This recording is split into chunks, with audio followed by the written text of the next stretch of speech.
guys, welcome back. So I had actually already videoed the whole process of this new print that I've just done, but then it decided to get corrupted whilst I tried to put them all together, so that was fabulous for me because I feel like I've wasted a bit of time, but it's okay. I've still got a lot of the test prints and I'll just quickly show you the process of point A to point B to point finish. Basically, if any of you didn't know, I went to Glastonbury Festival back in June. It was the first time in about 3 years since I've been because of COVID. So it's a very long awaited event to go to. And whilst I was there, I did a lot of drawings. I did some still life drawings, I did some watercolour drawings, pencil drawings, etc, etc. When I got back, I thought those ones were going to be more of a painting or a different style of print. So I started to draw up a couple of designs on the whole atmosphere of how I can translate the experience into a print design. So about 8 drawings later, I kind of sat back, looked at it and went, okay, there's only one that stands out for me that actually works, and it was this one. So I'll just show you one of the test prints. This is test print number 1.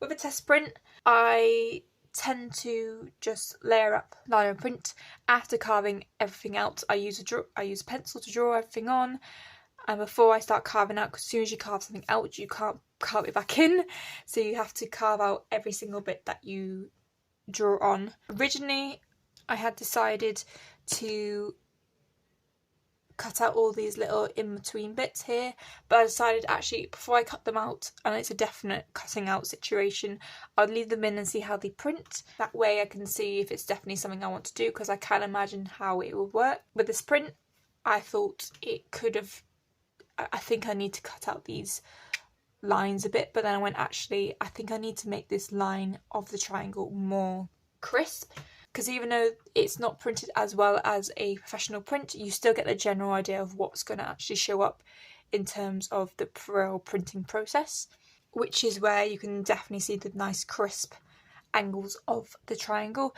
But at this point as well, I was happy that it was more crisp. I just needed to tighten up this corner a bit here, but then I realised of how wonky it was. Being a little bit wonky is fine, but it was just too much. It was just way too much. So going back to the next one, after this test print, this was the final print. This is actually on proper paper, and I did do a saturated paper, which is basically where I wet it with water, dampen it down a little bit. Because my ink is water-based, it reacts and is able to pick up more ink from the lino print onto the paper, makes it much more bolder. You can get a little bit of a bleeding effect towards it, but that's nothing compared to, well, the difference between like this one and then this one is just so dramatic not to risk the bleeding effect. And to be honest, with the bleeding effect, you can just print over the top of it on a dry piece of paper, when the paper's dry that is, and it just gets rid of it anyway. Not only did I take out the middle part, I actually decided to leave a bit of a triangle because maybe I thought it would have just disappeared and I would have been a bit lost, where this kind of makes it a bit more three-dimensional.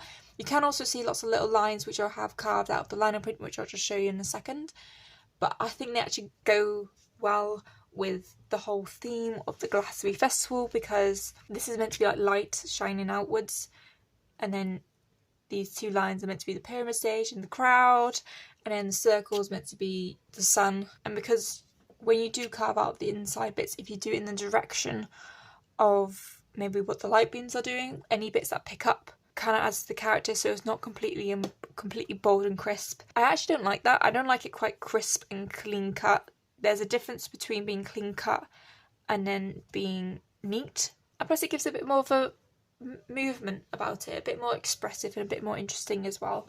So yeah, that was the final print. I'll just quickly show you the lino print as well that goes with it.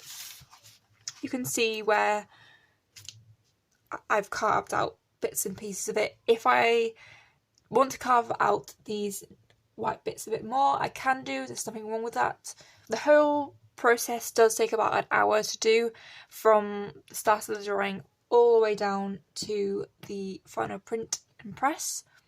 I don't have a professional printing press, I literally just have a water bottle. Sometimes I use my feet if it's a large one, because I can't get the pressure on. I do have plenty of lino left, so if any more designs that pop up into my head decide to get onto the lino print pressing technique, should we say, then I can definitely record and re-record it, because I feel like you missed out on a lot of interesting conversations whilst I was doing the process, and it's just nice to be able to physically see it rather than just talk you through it. Not to say that this isn't a very good video, it's just I like to properly break down some of my processes because it is quite complicated, and when you don't know when to start and when to stop, it can be quite hard, and it's so easy to overdo it. Anyone a chance to have a look at it, but also to kind of understand my work process, because it can be quite interesting actually. I sometimes find work processes more interesting than actual artwork, and that's what makes artwork interesting, because of the process of it, if that makes any sense at all. Anyway, thank you guys so much for watching. Hope you enjoyed this video. Please give this video a like and subscribe to my channel to see more videos like this. And also don't forget to check out my links in my description box to see my eBay selling account, which is where I will sell all my artworks, including this one. It'll be going up for sale for £25, and any other sorts of links that I have to do with Glastonbury Festival, and any bits of videos that I just want to add in, because why not? Thank you guys so much for watching, and I'll see you guys next time. Bye!